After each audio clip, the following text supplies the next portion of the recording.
Halo pemirsa Reportase Weekend, senang sekali kami bisa menemui Anda di akhir pekan ini dalam acara favorit kita bersama yaitu Reportase Weekend dari studio kami di Washington DC bersama saya Ian Umar dan Aryatno Budianto. Apa kabar pemirsa? Semoga weekend ini berjalan dengan lancar dan menyenangkan bagi Anda dan kami akan menghadirkan berbagai liputan menarik tentunya. Nah Ian, sekarang memasuki Juni, ini adalah National Great Outdoors Month di Amerika. Jadi orang banyak yang keluar. Tapi yang saya perhatikan juga menjadi musim kawinan dan juga musim wisuda masih berlangsung sampai sekarang. Dan semesteran sudah berakhir, musim liburan anak sekolah, tapi juga berarti banyak yang wisuda ya. Betul. Anak-anak wisuda selesai kuliah, sudah selesai kuliahnya mendapatkan gelar di sini. Banyak juga mahasiswa Indonesia yang belajar di sini dan juga sudah meraih gelar sarjana ataupun juga S2-nya. Betul. Kira-kira pulang nggak ya mereka?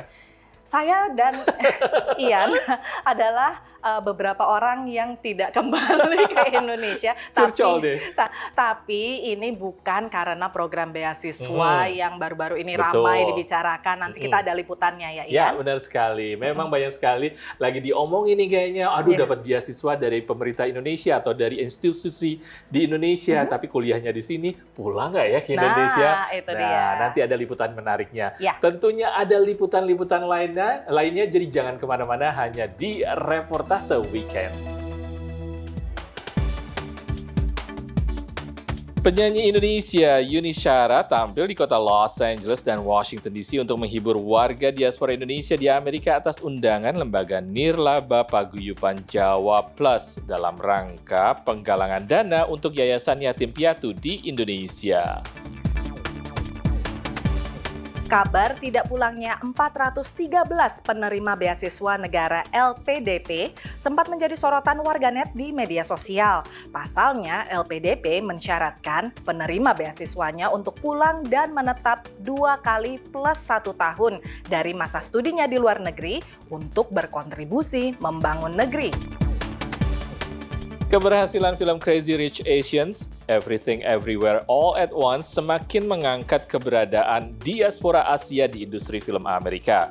Sejumlah insan film diaspora Indonesia juga mulai berkiprah, salah satunya adalah Soma Helmi, sutradara film pendek mengenai budaya Indonesia.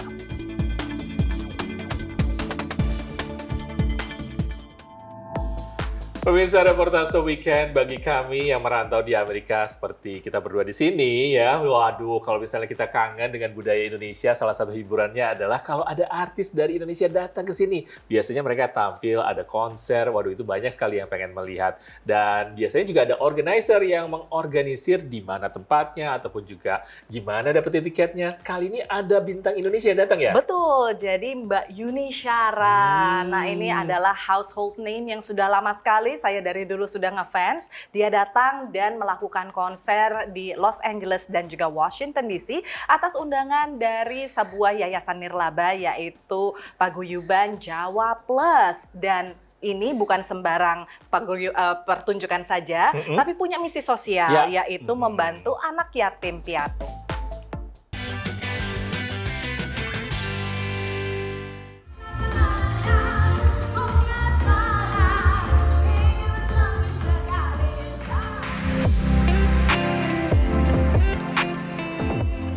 Sekarang saya berada di kediaman Duta Besar Republik Indonesia di Washington DC, tepatnya di Tilden, dan hari ini saya semangat banget loh. Kenapa? Karena ada artis legendaris Indonesia yang datang akan tampil di Washington DC, yaitu Yuni Shara. Dia sangat populer banget sampai penuh sekali. Anda bisa lihat tuh di situ udah pada kumpul semuanya, pada masuk ke dalam untuk persiapan konser hari ini. Jadi sekarang kita lagi nunggu artisnya sedang siap-siap, sedang dandan-dandan untuk persiapan konsernya. So I can't wait.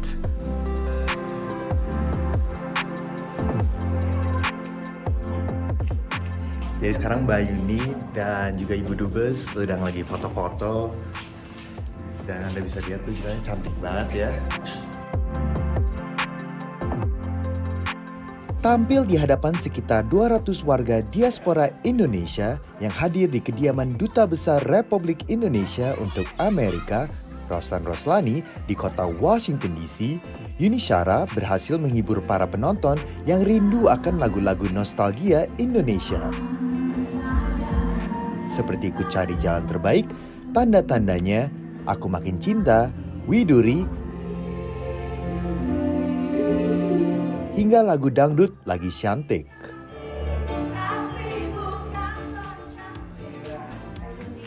Halo, apa kabar? Halo, baik. Ini pertama kali ke Amerika Iya, atau gimana? bukan ke Amerika, pertama kali ke Washington, Oh. terus pertama kali ketemu kamu. Seru.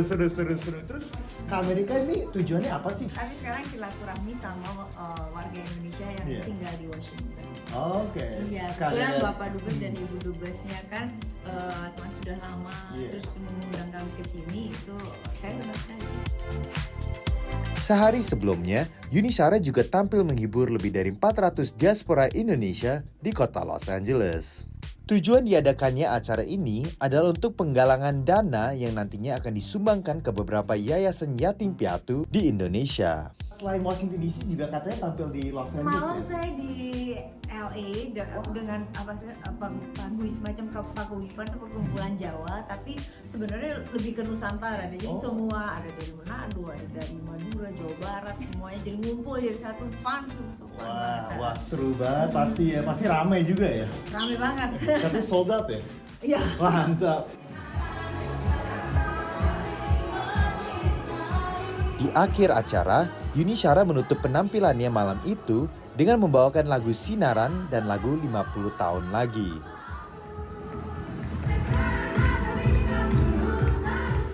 Dari kota Washington DC, Gandhira Pratama dan Yogi Loksono, VOA. Oke, good luck ya. Oke, thank you. Sukses juga ya buat vlognya.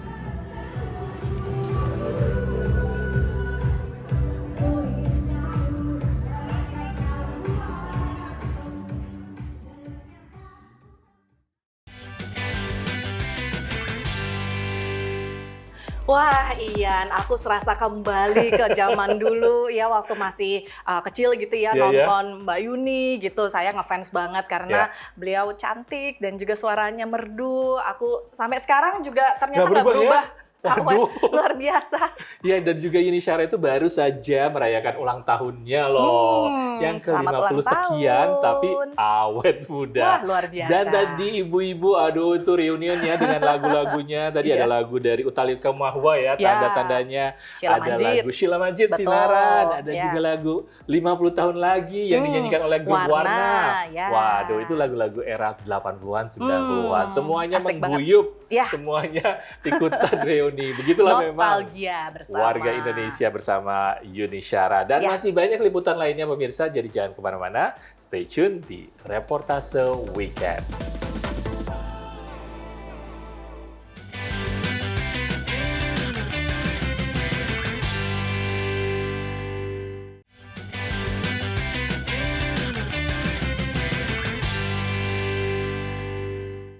Pemirsa, Anda masih menyaksikan Reportase Weekend dari studio kami VOA di Washington DC. Dan tadi saya dan Ian sudah ngobrol-ngobrol sedikit soal menerima beasiswa. Di sini sebagai mahasiswa Indonesia yang menerima beasiswa. Saya termasuk salah satunya walaupun bukan penerima beasiswa dari hal yang menjadi polemik sekarang ini nih, rame banget ya warganet, yaitu penerima beasiswa LPDP. Ada 413 lulusan dari penerima beasiswa LPDP ini yang tidak pulang kembali ke Indonesia. Padahal sesuai kontraknya seharusnya mereka kembali kan, dan ini yang menjadi pro dan kontra. Iya, karena pasalnya ya pemirsa, memang di dalam kontraknya dikatakan bahwa lulusan dari LPDP di luar negeri ini harus kembali ke Indonesia dengan masa berbakti lagi kepada Indonesia, yaitu 2 kali plus 1 tahun dikalikan untuk masa pendidikan selama di luar negeri. Jadi memang sudah tahu mereka ya, itu udah ada bagian dari di kontraknya dan harus kembali. Jadi buat yang 413 dan menjadi polemik dan juga diskusi di sosial media kali ini, tentunya punya alasan masing-masing dan kenapa sih, dan pengen tahu lebih lanjut detailnya, Reportase Weekend punya liputan menarik berikut.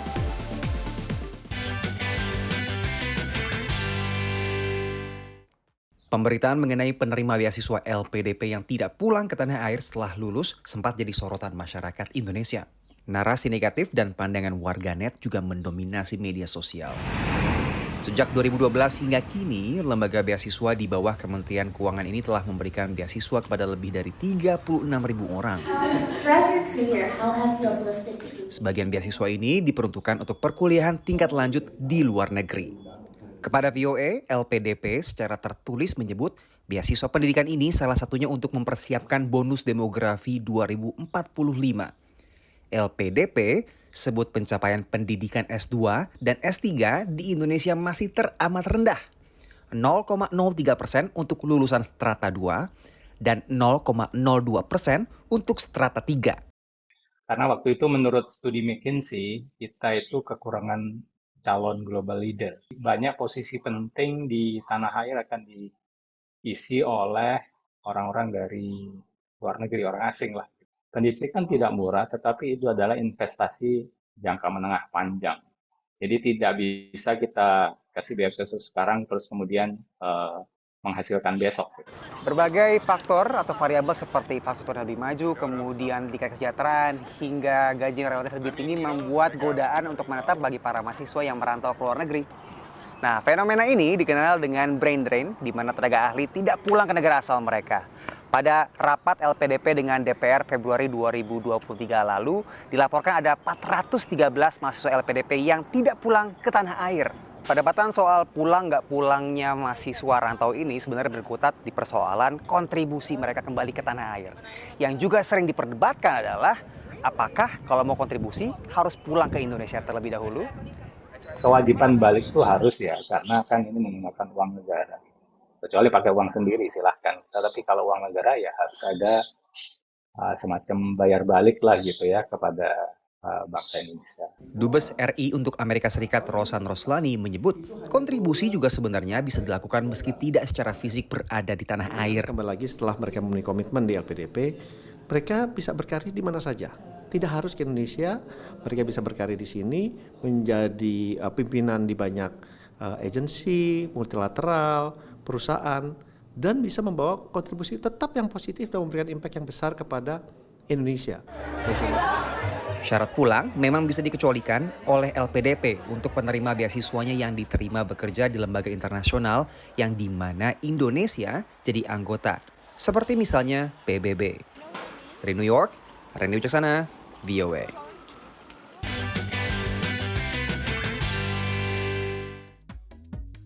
Ya pemirsa, saya baru tahu bahwa ternyata lulusan penerima beasiswa LPDP itu boleh berkarir di luar negeri atau di lembaga internasional di mana Indonesia adalah anggotanya. Misalnya seperti di World Bank di Washington DC atau di PBB di kota New York. Tapi yang tadi saya cukup kaget adalah bahwa lulusan S2 di Indonesia itu sedikit sekali, masih 0,03% dari populasi. Dan angka itu memang benar sekali dan diperlihatkan tadi dari liputan yang sangat menarik mengenai lulusan-lulusan dari LPDP yang di luar negeri. Nah, kalau misalnya kamu tertarik ikutan juga beasiswa seperti itu, memang sudah waktunya untuk bangkit kembali ke Indonesia atau kembali ke Indonesia, ya tidak apa-apa kan? Karena banyak sekali ternyata juga generasi muda di sini di Amerika yang walaupun mereka lahir dan besar di Indonesia, mereka juga tertarik untuk mendalami kembali budaya Indonesia. Contohnya adalah Dirmawan atau Derm yang tinggal di New York dan dia mendalami mengenai batik tulis di kota Yogyakarta. Dan Derm juga melakukan sebuah pameran seni di kota New York.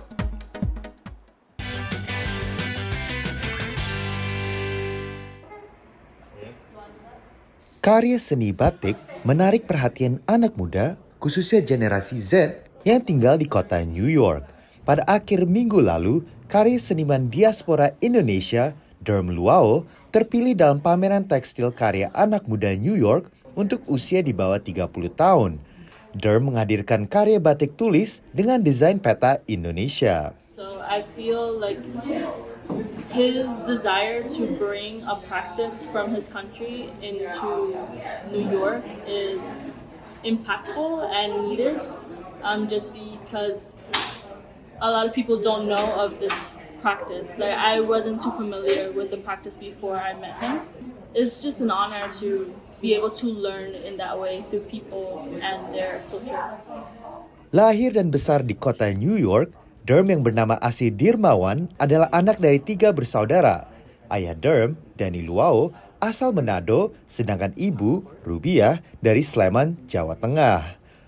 Lulusan kampus seni Parsons School ini jatuh cinta pada tekstil seni batik. Hingga Derm memutuskan untuk belajar membatik di Kampung Batik Giriloyo, Yogyakarta selama 2 bulan. So I feel like most Indonesians don't appreciate like batik. Most Indonesians don't appreciate batik. When you see it, it's like no one knows the behind the scenes, the process of it. So being able to show that like this is how long it took me, and then here's how long, and then this is the process. Being able to show. Derm juga diminta untuk memberikan presentasi tentang proses mendesain mode batik. Sekitar 20 anak-anak muda New York yang tertarik untuk belajar batik terlihat sangat antusias. I'm still experimenting with batik. I think I want to learn how to batik sama cap, and then bikin batik untuk kecepatan, and then see if we can make any fashion products with it, any more projects. Just generally more projects, more fun. Naratama dan Gendira Pratama, VOA New York.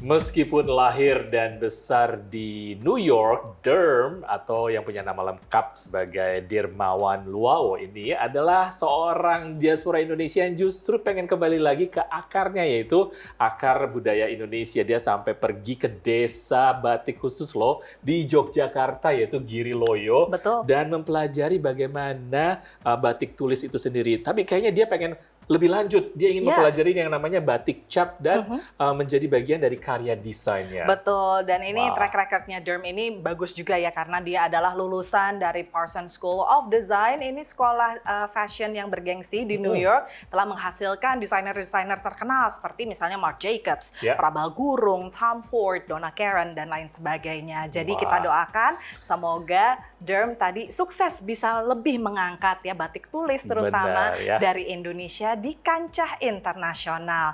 Dan pemirsa, reportase weekend istirahat dulu, tapi jangan kemana-mana, kami akan segera kembali setelah yang satu ini.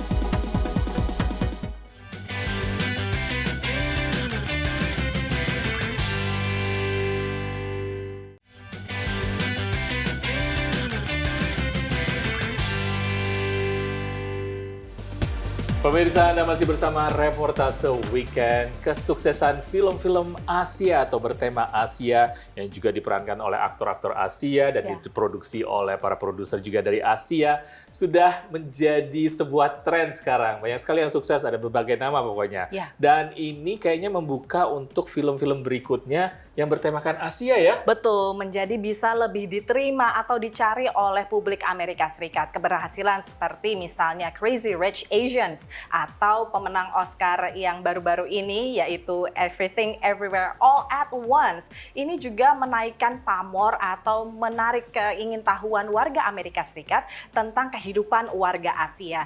Dan tema spesial inilah yang diangkat oleh seorang sutradara berdarah Indonesia, Soma Helmi, di Los Angeles, California.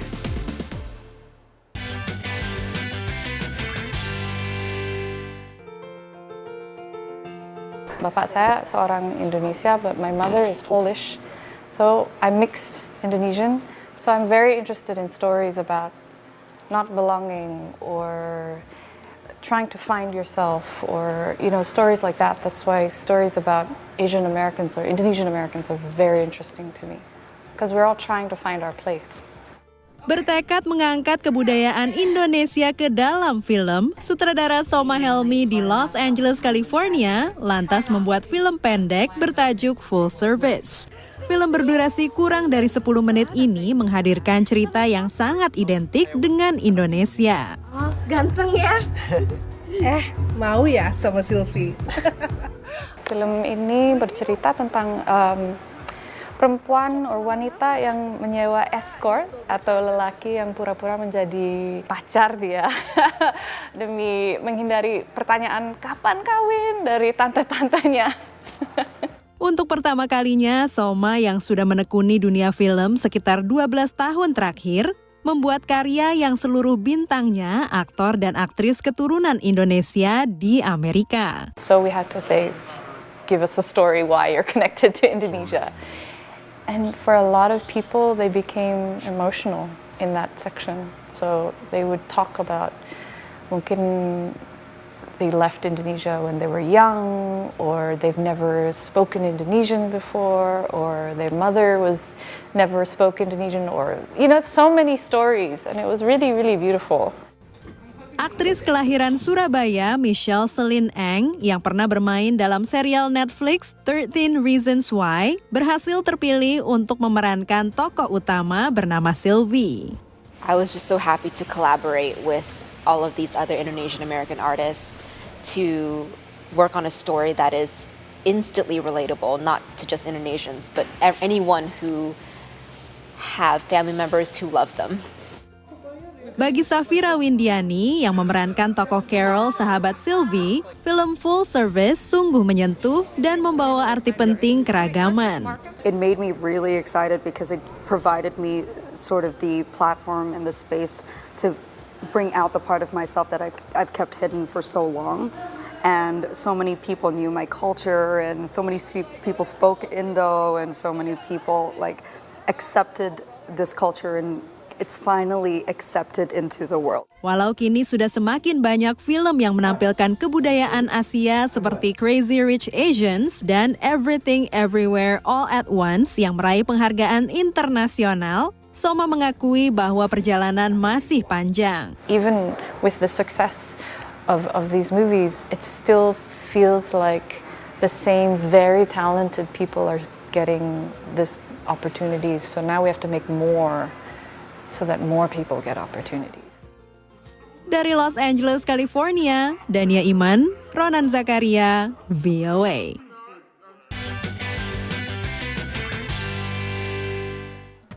Ya Ian, jadi sekarang yang semakin banyak dicari oleh warga Amerika bukan hanya film-film yang bertema Asia atau dibintangi oleh aktris dan aktor Asia, tapi juga mungkin drama-drama televisi mulai banyak sekali menggunakan talent dari Asia ya. Dan kalau misalnya kita lihat, tidak hanya di Indonesia, di Amerika Serikat pun drakor, drama Korea itu sudah mulai populer ya. Dan mereka bahkan bisa jadi semacam apa ya, wahana untuk mengajarkan orang-orang Amerika nonton sambil pakai subtitle. Iya benar sekali, karena apalagi di sini. Sekarang live streaming itu menjadi pilihan di setiap rumah di Amerika dan juga secara global untuk melihat film-film dari asing atau dari luar, dan juga film-film Indonesia. Saya juga nonton loh live streaming kalau di sini di Amerika, pemirsa ya. Saya juga bisa nonton film-film Indonesia yang ada di live streaming di beberapa live streaming channel tertentu. Wah, ini semoga juga mendorong ya film-film Indonesia lebih global lagi. Banyak yang bisa sukses. Semangat. Dan pemirsa, demikian reportase weekend kali ini. Kami telah menemani Anda selama 30 menit ke depan, namun saatnya kita untuk undur diri. Saya Ian Umar. Dan Aryatna Budianto. Tak lupa kami undang Anda untuk berkunjung dan juga menjadi sahabat kami di media sosial dengan handle @VOA Indonesia. Terima kasih atas perhatian Anda dan sampai ketemu lagi minggu depan dari VOA Reportase Weekend.